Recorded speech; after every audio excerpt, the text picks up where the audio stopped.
here we go.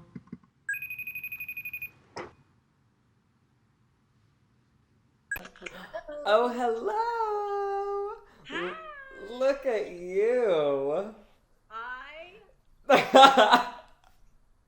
You have glammed for the gods. because I'm on a podcast You know. and soon to be a star. Soon to be a star. You're already a star. You're already a star in my eyes. Well, thank you for spending this quality QuaranTIME with me. Well, we're not recording yet, are we? Oh, yes, we are. Stop. We are. Oh my gosh. Okay. Well, don't change your behavior.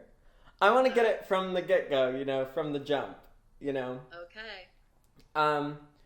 So show me, can you show me around a little bit? Show me your place, or is it messy? Sure. Yeah, I No. just want to see where you're holding up. It's not messy. It's clean. So this is my spot on my lovely, Yes. comfy couch. Love that. Oh, As you can see. yeah. Very empty over here. Yes. Room for more. Oh, there's the mother guilt. Mother Kill. You could be sitting on the couch with me, but you're not. Oh, I do wish I could be there. I wish I was know. there. And then my lovely blue kitchen. Yes. And Some might recognize this from Georgia's Summer Dream. that's right. This is where Georgia's Summer Dream was shot. The fight scene right there. The famous argument. The famous argument. The infamous argument. Yeah. And like every good Vanderhook, I have where did I put the Triscuits? I have lots of Triscuits. Yes. Triscuits are a Vanderhook must. Yes. Must. Yes, and then in here is what we call the talking couch. Okay. If you're sitting on the red couch with me, it's talking. It's serious. I love that. I love that. So Ian and I call this the talking couch. I love that. I love that different areas have those different sort of vibes to them, Right. where Right. It's not necessarily bad. It just is. Right. Deep talk. It's you talk because there's no screen. Right. It's a fireplace and Well, books. well, and I purposely kept a television/screen out of here for that reason, so that there's no distraction, so that we have right. the couch, right? Yeah. What I call that. So I love and that. then- I didn't know that you did that intentionally. I did, and I have to say, I have to thank my mother, who I grew up with a mother who had a lot of rules. Mhm. Of course, some rules are very good. Rules can be rigid, and rules can also be a good thing. And one of the rules says we were not allowed to watch television until 6 o'clock at night. Oh, wow. And I find myself now in that habit very much so. Like, TV was very wasted time. My mother hated television. Wow. She thought it was a waste of time, and we were not allowed to watch TV till 6 o'clock. So we came home from school, we could play outside, we could do our homework, we could do things, but we couldn't watch TV. Actually, till after dinner. We ate at 6, and then after dinner. Wow. Yeah.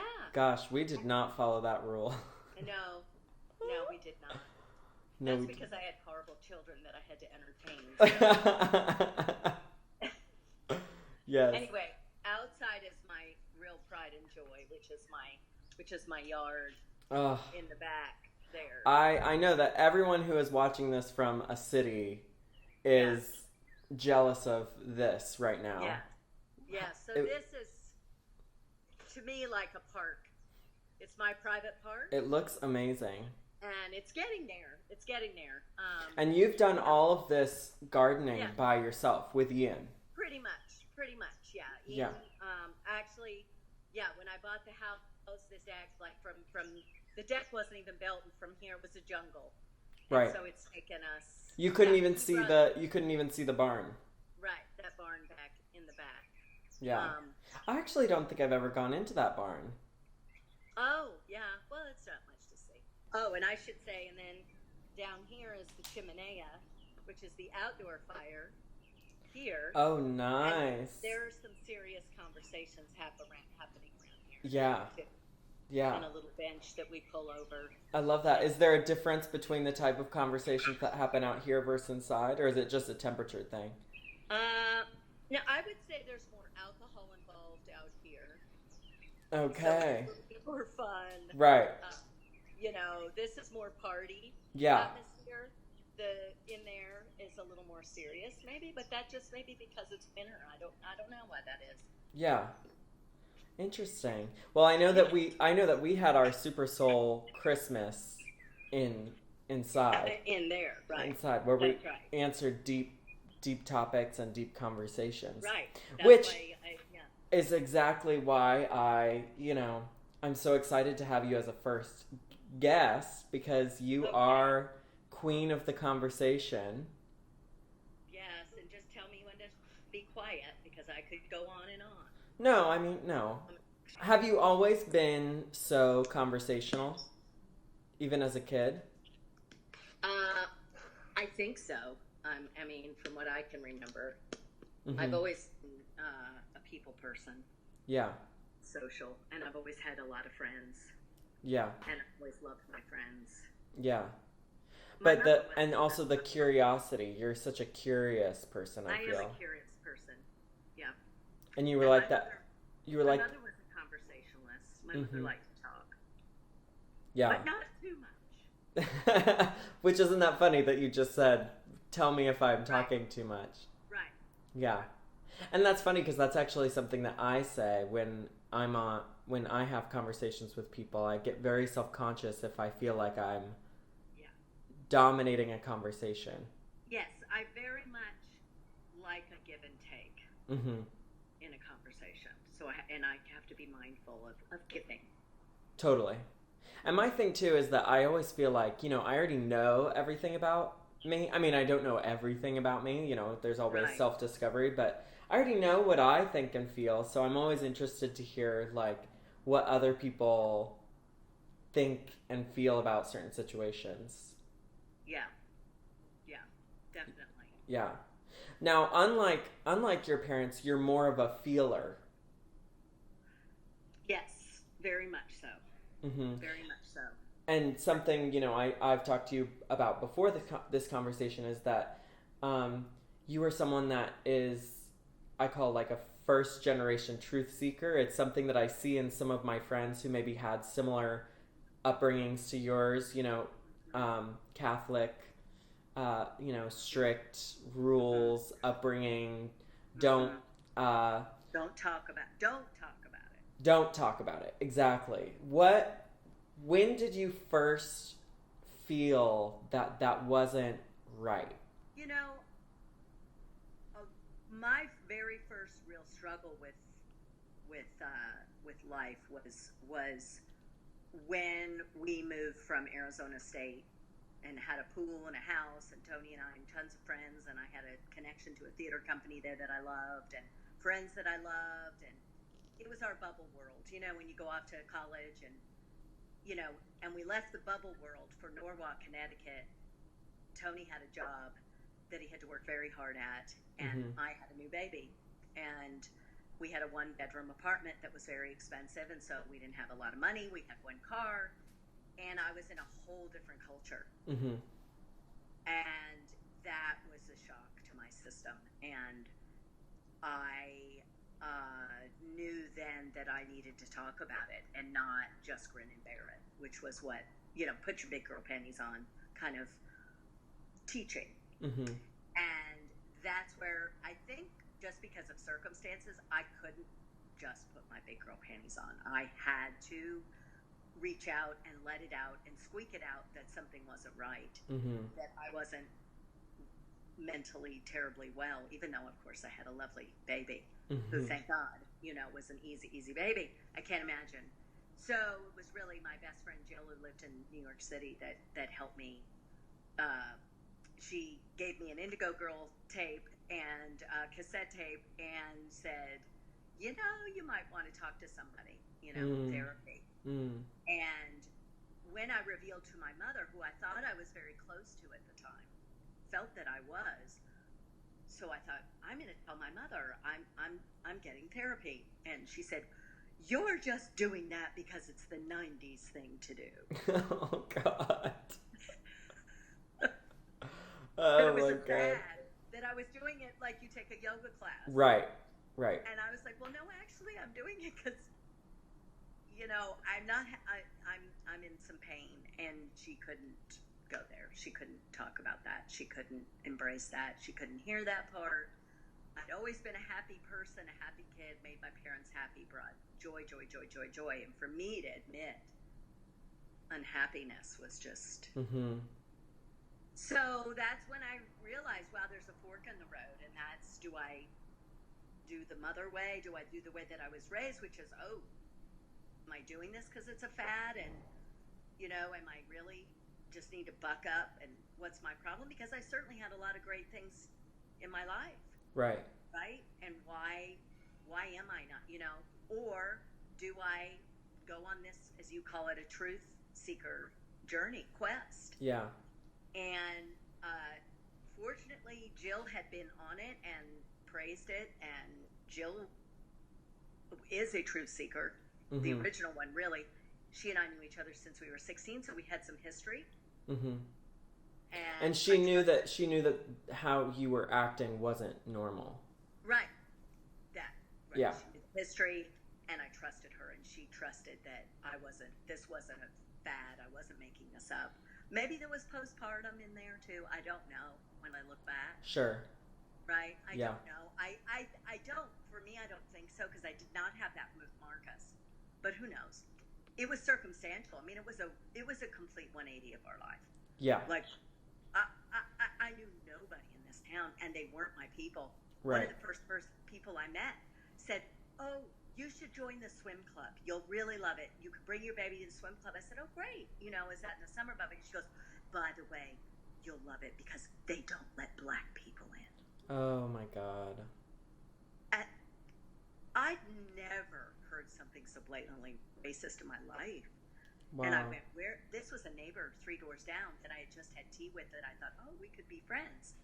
And I went, and I thought, no, we can't be friends. Where have I, and I came home and just broke down crying. Where have I moved to? Mm-hmm. What's happened, Right. To me. Yeah. That's so, anyway.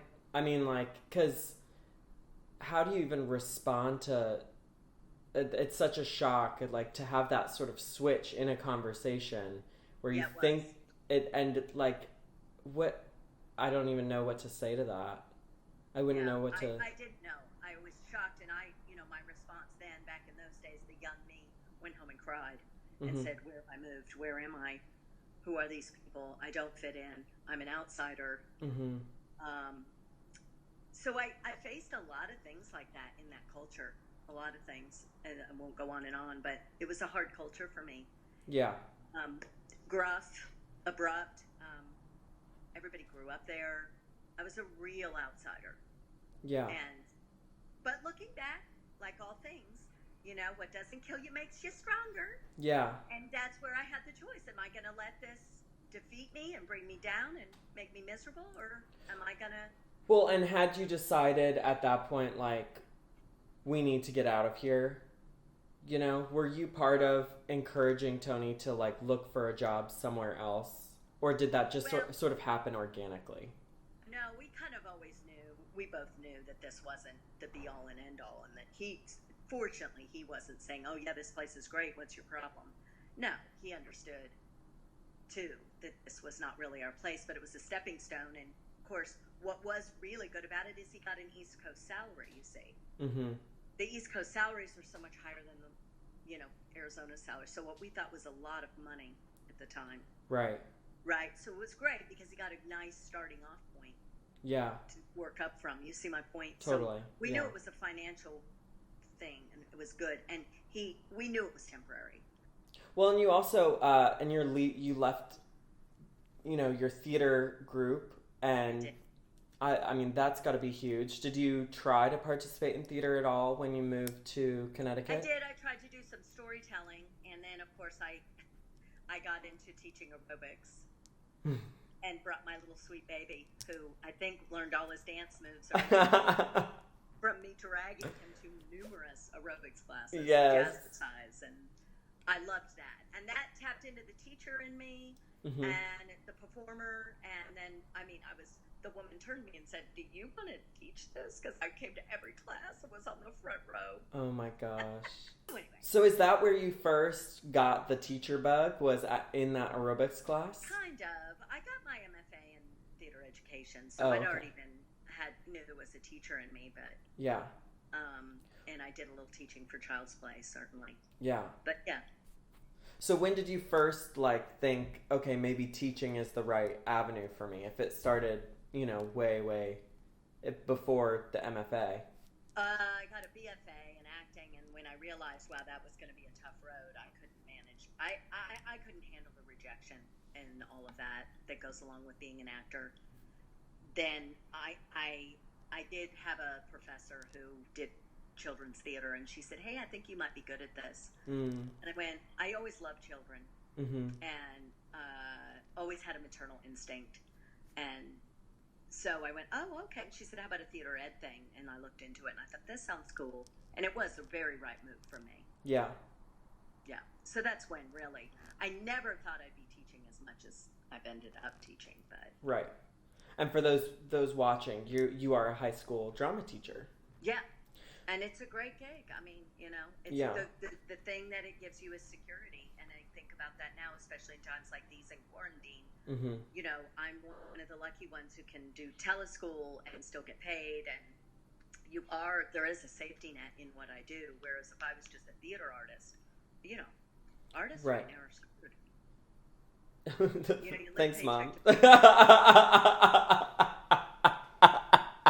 You're screwed, honey. I'm sorry. That's what they say in New York. Right. Oh, I'm sorry.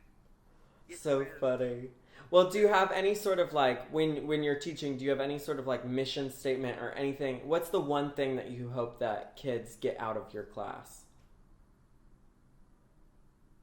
Just that art is such a avenue to express yourself, Mm-hmm.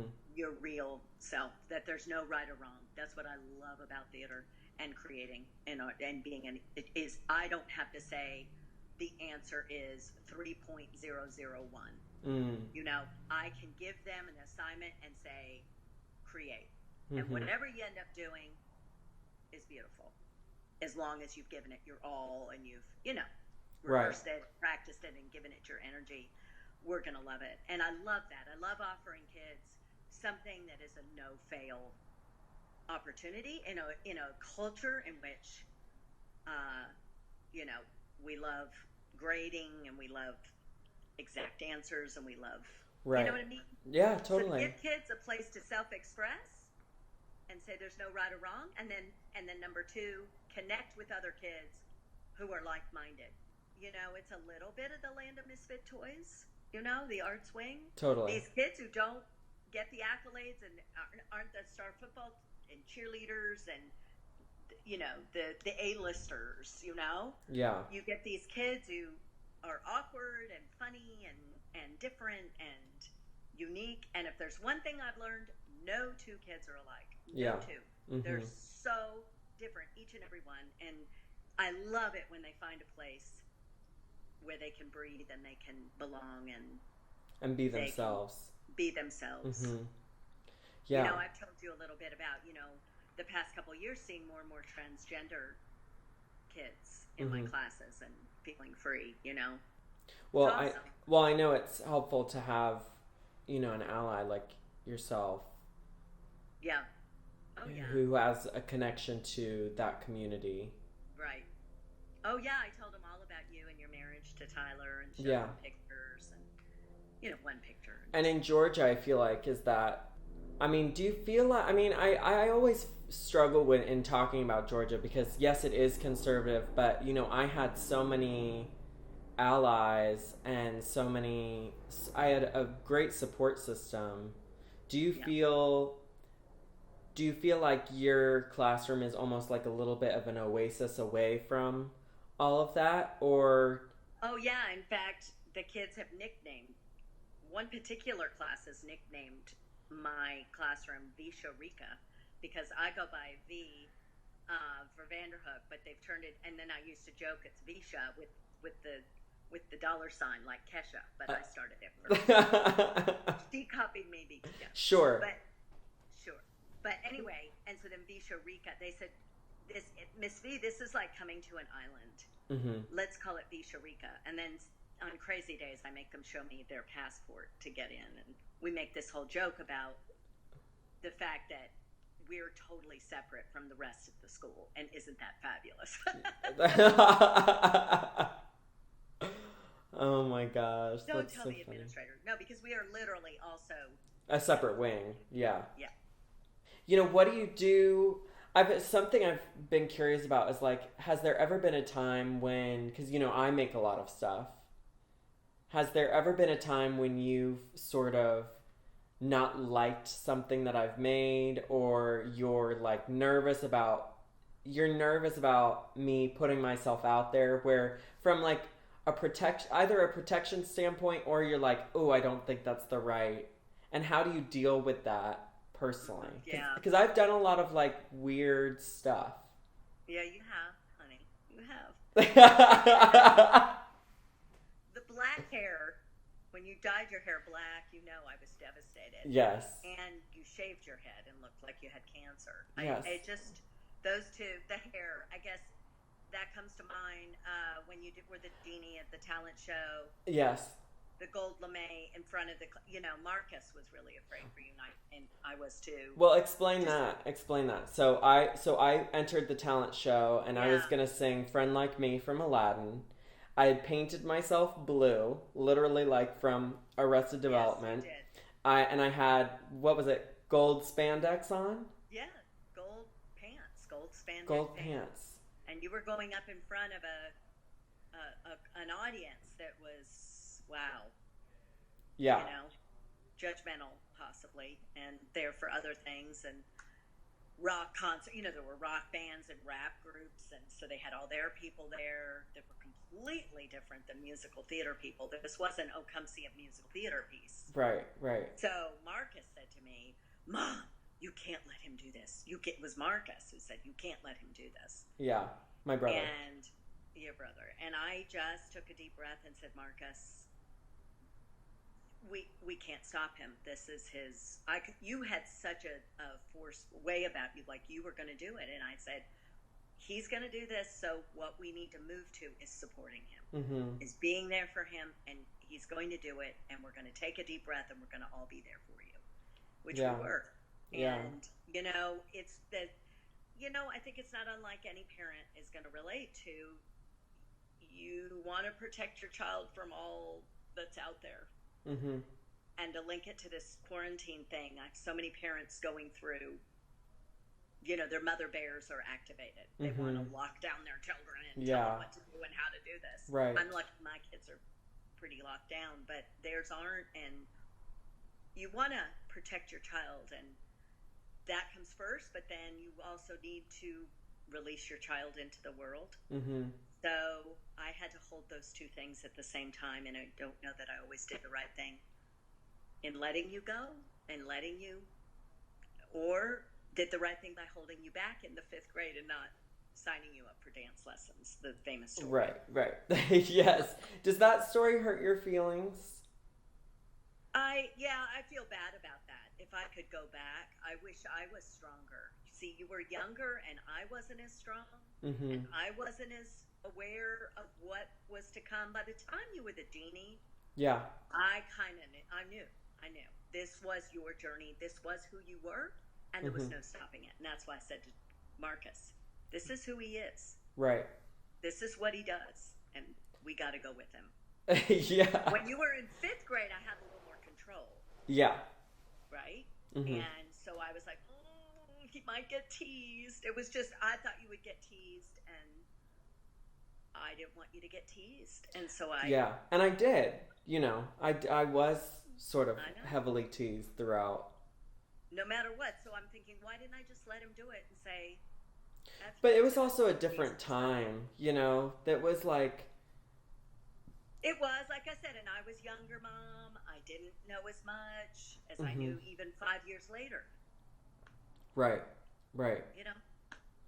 Well, I mean, and just as you've talked about, like, you know, even the idea of going to therapy was... Yeah, I just feel like as a culture we've come so far in learning to express ourselves that, like, a dance class, a chorus class, you know, voice lessons, those were all sort of considered, you know, gay and don't do those, you don't want to be gay, blah, blah, blah. And it's because people, you know, I think when you talk about your journey, it's, you know, I feel like you and I have grown a lot together because I, as a kid, I saw you, you know, forging your own path, which gave me more bravery in forging my own path.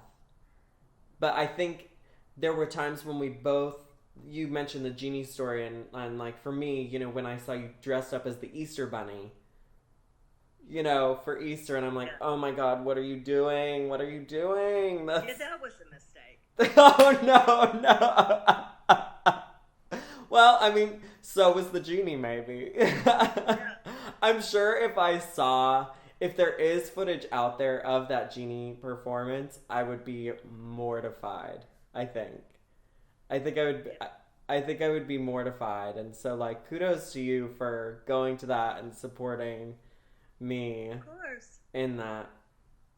Just so crazy. Well, it's not about with your children. It shouldn't be about the quality of what they're producing. It doesn't matter. You're there to support your child no matter what. That's what unconditional love is. Yeah. I mean, you know, you put that sand painting or whatever they made and you say, this is fabulous, and you put it up on the fridge. I mean, that's what you love it. Yeah. It's your child's work. I feel like that's one approach, and then other people are like, no, I'm not going to lie to my child. Like, this is bad.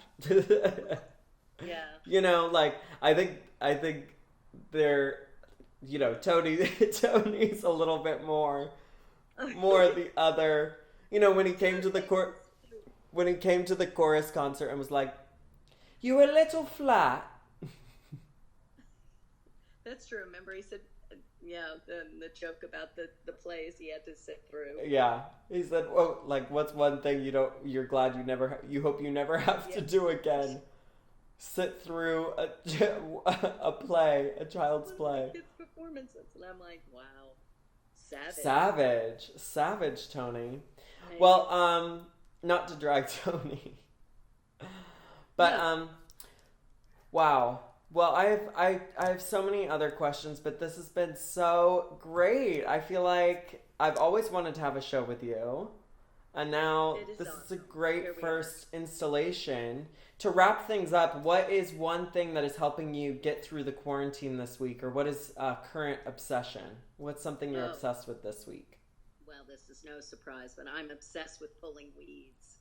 It's helping me. It's good therapy because I imagine the weeds is the virus, you know, and all the bad things. And so I just pull it, you know, I just like getting rid of all these things that are taking over. And it's just good therapy. It's physical, and I know it sounds crazy, but I like to imagine the weeds as the virus, and totally it helps me get my anger out at it. Yeah. Awesome. My obsession this week, which I already told you about, is Tiger King. And that has come up with other people, by the way. Have you started it yet? No, but I will. Okay. It's so good. I can't wait. It's so good. So good. Well, Mom, thank you so much. Well, thank you, hon, and good luck with the show. Thank you. Well, you'll be back, I'm sure. I'm going to have you back. Okay. And I'll want your notes on, you know, other episodes, how you think they go and whatnot. What else have we got to do? Exactly. Yeah. Well, thank you for spending this quality QuaranTIME with me. Okay. Bye, honey. Bye, Mom. Thanks for tuning in to Quality QuaranTIME. New episodes every Monday, Wednesday, and Friday. See you next time.